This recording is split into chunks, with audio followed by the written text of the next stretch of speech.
Oi, meus amores! Vamos lá? Nossa aula de hoje.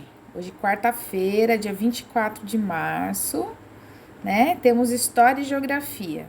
Espero que vocês já tenham feito cabeçalho no caderno e que tenham se divertido com o final da história do Felpo Filva. Amanhã é inglês, empreendedorismo e educação física, mas na sexta-feira a gente começa um livro novo, eba! Vamos lá? Primeiro para a história, então. Vamos retomar um pouquinho do que a gente viu na última aula. A gente estava falando da importância de estudar história, de ver o que muda, o que permanece igual, né? E a gente viu que algumas coisas, elas acontecem mais rápido na história e outras, elas demoram mais tempo, né? E a gente viu alguns exemplos aí, né? Do tempo que o Brasil foi colônia de Portugal, de quanto que dura um período de férias, de quanto que levou Brasília para ser construída, a cidade, né? E assim nós vamos continuar falando sobre a importância da história, de como que a gente constrói isso, né? A gente viu na aula passada que a pessoa que é especialista em história se chama historiador, historiadora, né? E agora a gente vai ler e fazer uma atividadezinha aí que tá, ó, na página 14 e na página 15 do livro de vocês, tá bom? Então eu vou começar direto aqui, ó.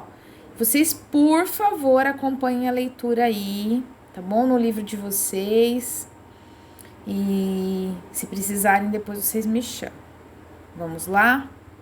Preservação de fontes documentais. As sociedades humanas produzem, ao longo da história, os mais diversos tipos de registro, que depois são utilizados pelos arqueólogos e historiadores para estudar o passado. Esses registros são chamados de fontes documentais. Opa, então vou parar um pouquinho aqui a leitura para a gente interpretar esse parágrafo aí. O que está sendo dito é que ao longo do tempo, enquanto a gente vive, a gente vai produzindo material, que é, ó, registro histórico.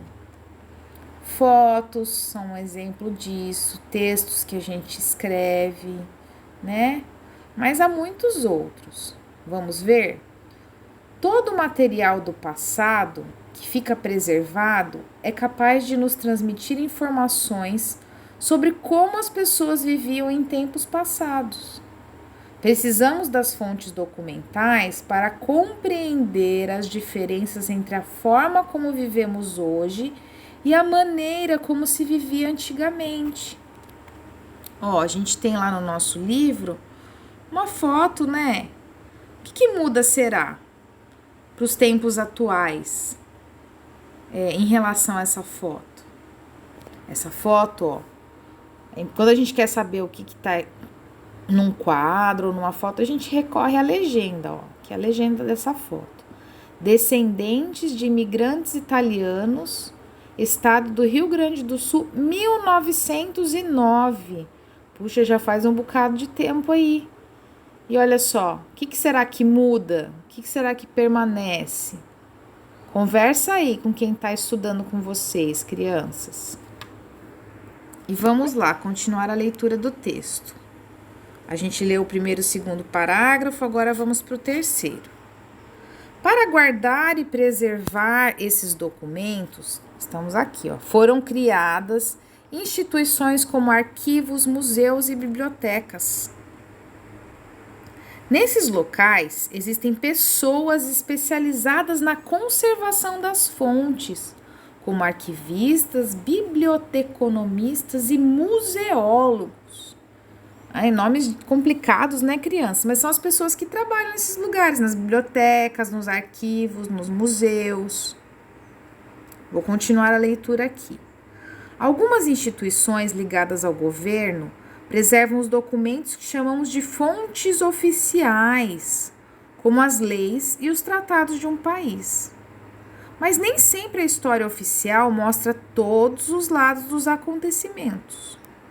Há outros documentos que também registram a história, como jornais e panfletos produzidos por grupos não ligados aos governos. como fotografias, desenhos e relatos orais de diferentes personagens históricos. Tá certo, pessoal? Vamos lá, então, ver esses exemplos que a gente tem aqui, ó. Cópia da Constituição Brasileira promulgada em 1891. Ó, a Constituição de um país é a lei máxima, né? Que a gente tem, são as regras oficiais. Então, a gente tem aí, ó, no nosso livro, essa imagem, mas também uma imagem de um jornal, ó, da Folha de São Paulo, de 13 de maio de 1997. E o jornal é um documento do que estava acontecendo mais ou menos naquela época, né? Então, agora nós vamos para a próxima página, responder essa pergunta aqui, ó. De acordo com o texto, qual é a importância das fontes documentais? Olha, então a gente viu que existem diferentes fontes documentais, né? Fotografias, os exemplos que estão aqui, fotografias, um documento, um jornal, né? Essas são fontes documentais, são jeitos de a gente estudar a história, de ver registros do passado. Mas qual que é a importância delas? Ó, vamos ler de novo a questão. De acordo com o texto, qual é a importância das fontes documentais? Vocês vão procurar a resposta lá no texto e escrever aqui, tá bom, crianças? Tem mais coisa na página aí, mas nós não vamos fazer porque é uma pesquisa em grupo, tá bom? Nós vamos parar por aqui. Hoje nós temos aula de geografia também. Já na sequência eu mando o vídeo. Até lá!